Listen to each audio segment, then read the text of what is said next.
Emma Wallace wasn't someone who craved attention. She lived her life quietly, tucked away in a modest apartment in Queens, showing up every day for her job at Empire Automotive with a smile and a willingness to work hard. She wasn't rich, she wasn't famous, but she believed deep down that if you did good in the world, good would come back to you. It was an ordinary Tuesday when she first overheard the news that would change her life forever. Standing by the coffee machine in the break room, Emma caught pieces of a hushed conversation between two co-workers. "Meredith's really sick," one whispered, glancing nervously over her shoulder. "Kidney failure. Stage 4. She's on the transplant list, but it's not looking good." "No donors?"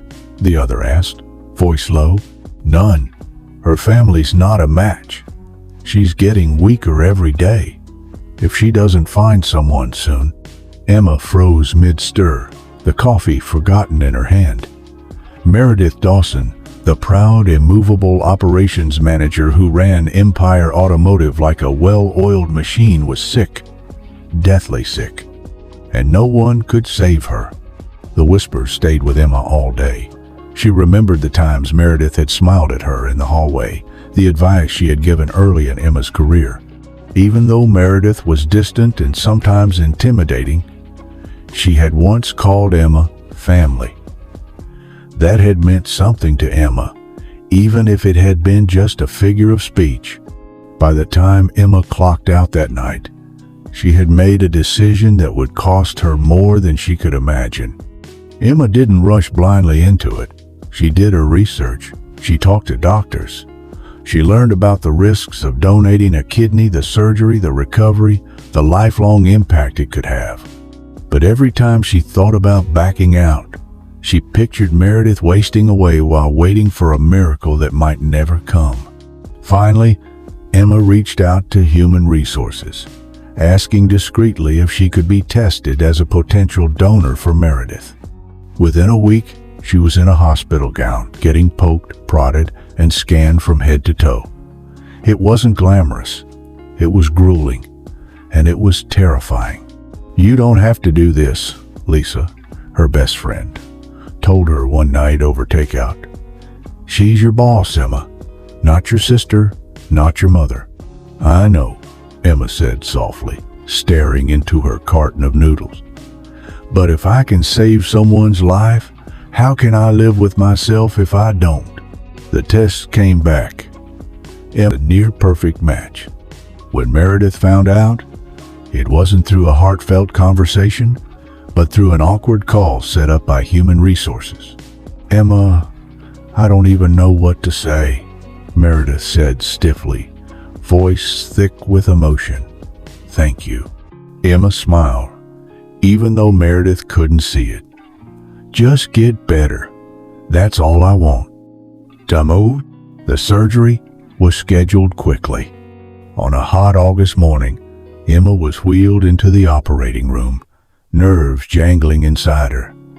She wasn't afraid of the surgery itself. She trusted the doctors. She was afraid of the unknown, of what her life would look like afterward. The operation went well at first. Meredith received Emma's kidney, and the transplant team reported immediate success. Meredith's body accepted the new organ faster than expected. She stabilized quickly. Emma, however, wasn't so lucky. While Meredith recovered in record time, Emma developed complications almost immediately. Severe nerve damage shot pain down her right leg, making even the smallest movement agony. Her digestive system rebelled. She couldn't keep food down without nausea and cramping. Waves of psychological distress hit her at random, sudden anxiety attacks, nightmares, feelings of helplessness she couldn't shake. The doctors tried to reassure her. Some donors have a harder recovery. It will get better. It just takes time. But days stretched into weeks, and Emma's body continued to betray her. Meanwhile, Meredith was thriving. Released from the hospital within a week, she started working remotely, handling conference calls and emails with her usual iron-willed precision. Emma couldn't believe it. The person she had risked everything for was already resuming normal life. Emma could barely climb out of bed. It wasn't jealousy. It was bewilderment, confusion, fear. Why was she the one suffering after doing the right thing? A month after the surgery, despite persistent pain and weakness, Emma forced herself to return to Empire Automotive. She had bills to pay, rent, medical expenses. She couldn't afford more time off. She needed warmth, gratitude, a welcome back banner, a simple thank you. Instead, the office was ice cold. Meredith barely acknowledged her when she walked through the glass doors. There was no smile, no wave, just a clipped nod as she swept by in a tailored blazer and stiletto heels, looking every bit the corporate queen she had always been. Emma swallowed her disappointment and tried to push forward. She attended meetings, answered emails, hobbled through customer complaints, all while battling stabbing pains in her side and crushing fatigue. When she asked Meredith if she could occasionally work from home while finishing her physical therapy, Meredith frowned. "You've been given more than enough leniency," she said curtly. "We all have jobs to do, Emma." The word stung worse than any incision. Things only got worse. Meredith criticized Emma openly during meetings. She was excluded from important emails. Her responsibilities were quietly stripped away, reassigned to junior staff. The final humiliation came when Emma was moved from her sunlit office into a windowless, musty cubicle tucked near the service department, where the smell of oil and burnt rubber lingered in the air. It was clear. Emma Wallace, once a rising star at Empire Automotive, was being erased. When Emma finally worked up the courage to approach human resources, her concerns were met with polite nods and empty promises. "We'll look into it." They never did. On a rainy Wednesday morning, 3 months after her return, Emma was summoned to a conference room. Sitting at the polished glass table were Meredith and 2 members of HR. Mr. Jenkins, the HR director, wore a tight, uncomfortable smile. "Emma," he began, sliding a sheet of paper toward her. "After careful review, we've determined that your recent performance hasn't met the expectations for your role." Emma blinked, feeling like she was floating above the room. "What? You've had numerous absences, attitude concerns from coworkers, and missed several key performance targets," he continued, his voice robotic. Emma shook her head. "I was recovering from surgery. I gave a kidney to—" "Regardless of personal circumstances," Meredith interrupted coolly, "the company must maintain a standard of excellence." Emma looked at her, really looked at her. Meredith's face was composed, cold. The woman whose life Emma had helped save wouldn't even meet her eyes.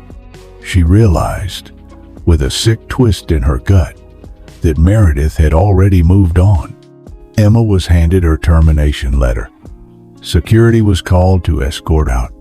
As she walked through the front doors for the last time, rain pelting her face, she felt not just betrayed but erased. The days that followed were a blur of humiliation and grief. Emma curled up on her couch, too exhausted to cry, too angry to sleep. Her scar ached under her sweater. Her soul ached even more. Lisa showed up 3 nights later with pizza and a folder stuffed with papers. "You're suing," she announced, shoving the folder into Emma's lap. Emma stared at her. "I can't afford a lawyer." "You don't need to," Lisa said fiercely. "I found one, Jonathan Marks. He's a shark, and he's furious on your behalf." Emma hesitated, but something deep inside her stirred. Not rage, not even revenge. It was survival. Jonathan took one look at the emails and performance reviews Empire Automotive had begrudgingly handed over and grinned like a man who had just smelled blood in the water. "They planned this," he said.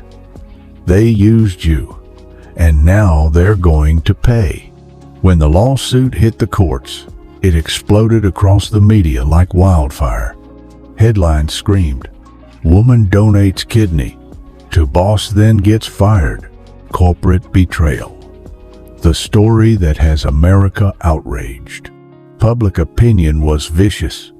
People flooded Empire Automotive's social media with furious comments. Sales tanked. Television networks called Emma daily, begging for interviews.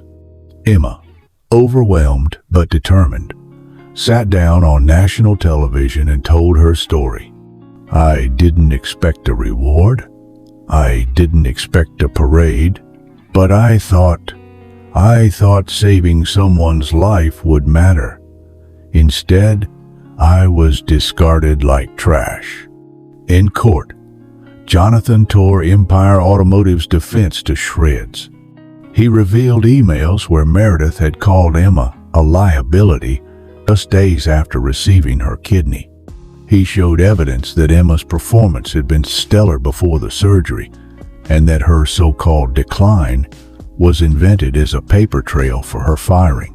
He revealed that Meredith had jumped the transplant list because of Emma's donation, a shortcut that had saved her life. The jury, visibly emotional, needed only 4 hours of deliberation. When they returned, they found in Emma's favor, awarding her $1.7 million in compensatory damages and $4 million in punitive damages. The judge added mandatory ethics training for the company and made a pointed remark about the profound moral failure at the heart of the case. Outside the courtroom, Emma stood blinking into a flurry of camera flashes, her attorney beside her. "I gave everything I had," she said quietly into the microphones. "And for a while, I thought it broke me. But today, I know. Kindness is strength. Standing up for yourself is strength." Emma didn't waste the money on luxury. Instead, she founded a non-profit, Second Chances, dedicated to protecting organ donors from discrimination and retaliation. She toured the country, giving talks. She worked with lawmakers to create legislation eventually called Emma's Law that protected future donors from suffering the fate she had endured. Empire Automotive eventually collapsed under the weight of scandal and public boycott. Meredith Dawson resigned in disgrace and disappeared from public life, her name a cautionary tale in business schools. Emma never saw her again. She didn't need to. Her scars remained a thin, pale reminder under her clothing. But they no longer marked her as a victim. They marked her as a survivor,